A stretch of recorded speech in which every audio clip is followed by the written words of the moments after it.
Every day, millions of pieces of Kentucky Fried Chicken are consumed worldwide to meet this enormous demand. Thousands of poultry farms raise millions of chickens. But how is the famous Kentucky Fried Chicken made? In this video, we will discover how the crispiest and most delicious fried chicken in the world is produced.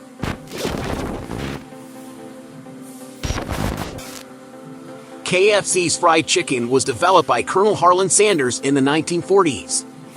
His secret recipe, which uses a blend of 11 herbs and spices, revolutionized the way chicken was prepared, offering a product that combined unmatched flavor with a unique crispy texture.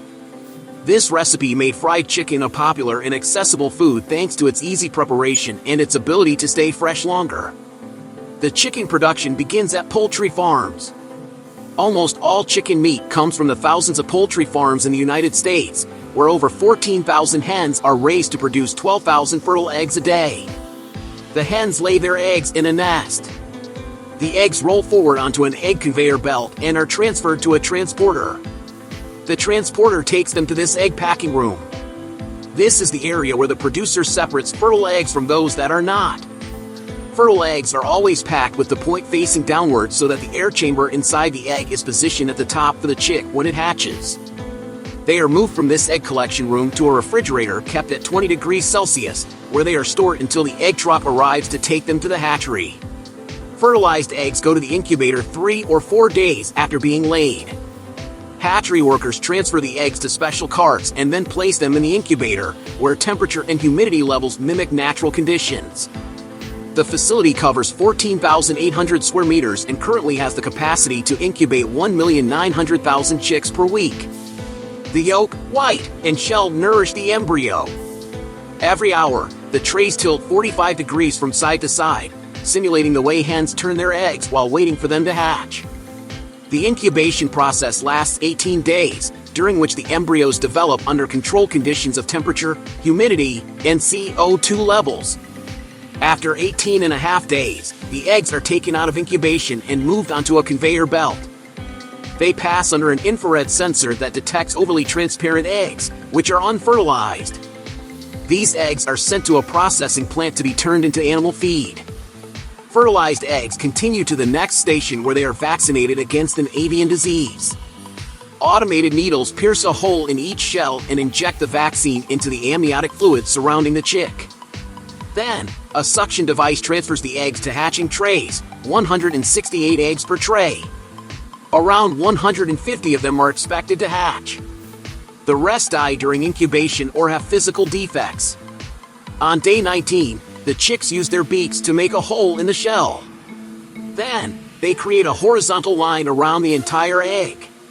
After 6 to 8 hours, the chicks finally emerge from the shell.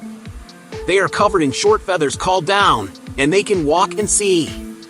After about 4 hours, their down has dried. Now workers take the chicks to what is called the separator, a machine that separates the birds from the shell halves. The shells, which are larger than the chicks, stay on top, while the chicks fall onto a conveyor belt. The shells, which are rich in calcium, are sent to a processing plant. Workers place females on one ramp and males on another. They determine the sex by inspecting 2 rows of feathers. If one row is shorter than the other, the chick is female. If the rows are the same size, it is male.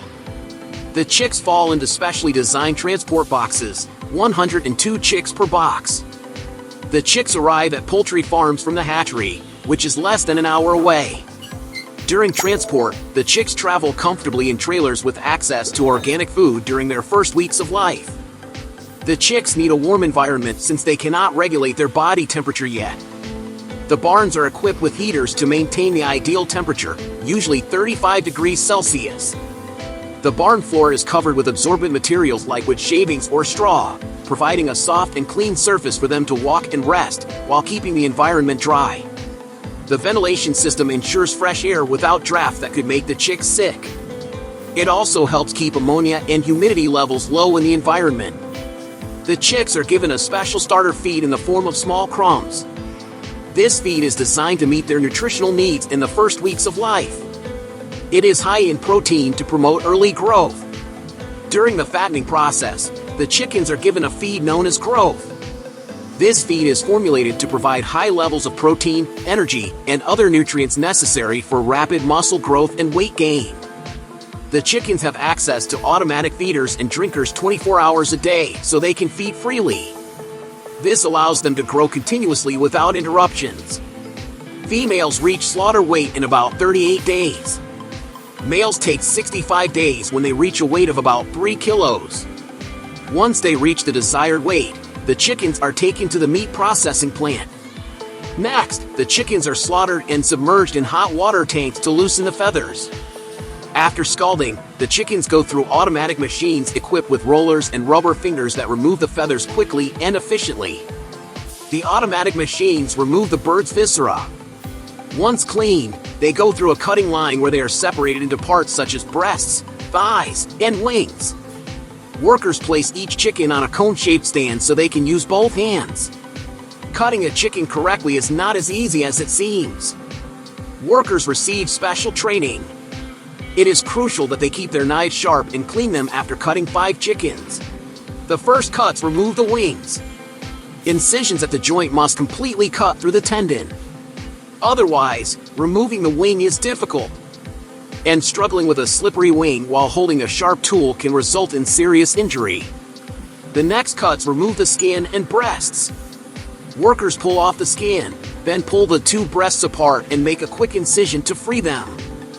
Once removed, the chicken pieces are sent to KFC restaurants. Before starting the preparation, the chicken is inspected to ensure there are no defects, that it is in good condition, and that it meets KFC's quality standards. The chicken is dipped into a liquid mixture, usually made of water with a touch of spices and salt. Next, the chicken pieces are taken out of the marinade and placed in the flour and spice mixture. The chicken is marinated with the iconic secret recipe of 11 herbs and spices. This mixture is one of KFC's most distinctive elements, and its exact recipe is a closely guarded secret. This step not only adds flavor but also helps keep the chicken juicy during cooking. The chicken pieces are pressed firmly to ensure the coating sticks well. It is a process that involves lifting and turning the chicken 20 times after coating. It is important to shake off excess flour to avoid an overly thick crust. Now the chicken is ready to be placed in the fryers. It is fried the same way the Colonel did it in the 1940s. The Colonel perfected the original chicken recipe by pressure frying it. Kentucky Fried Chicken uses industrial pressure fryers, a technique that allows the chicken to cook faster and more evenly. This method also ensures the chicken stays juicy on the inside and crispy on the outside, retaining its natural juices and flavors. The pressure fryers are calibrated to cook at a temperature of 180 degrees Celsius for about 10 minutes. The pressure allows heat to penetrate the chicken pieces faster, ensuring an even cook. The chicken absorbs less oil, contributing to a crispy texture without too much grease. Pressure frying seals in the moisture, resulting in juicier and more tender meat. After frying, the chicken is placed on a tray to drain excess oil. It is left to rest for a few minutes to let the coating settle and cool slightly before being served. This also helps the internal juices redistribute, ensuring a better bite experience. Once the order is ready, the chicken is placed in KFC's iconic buckets. This packaging is also designed to keep the product warm while it's delivered to the customer. Give the video a like if you enjoyed it and share it with someone who might be interested. Also, subscribe to this channel and activate notifications to keep learning.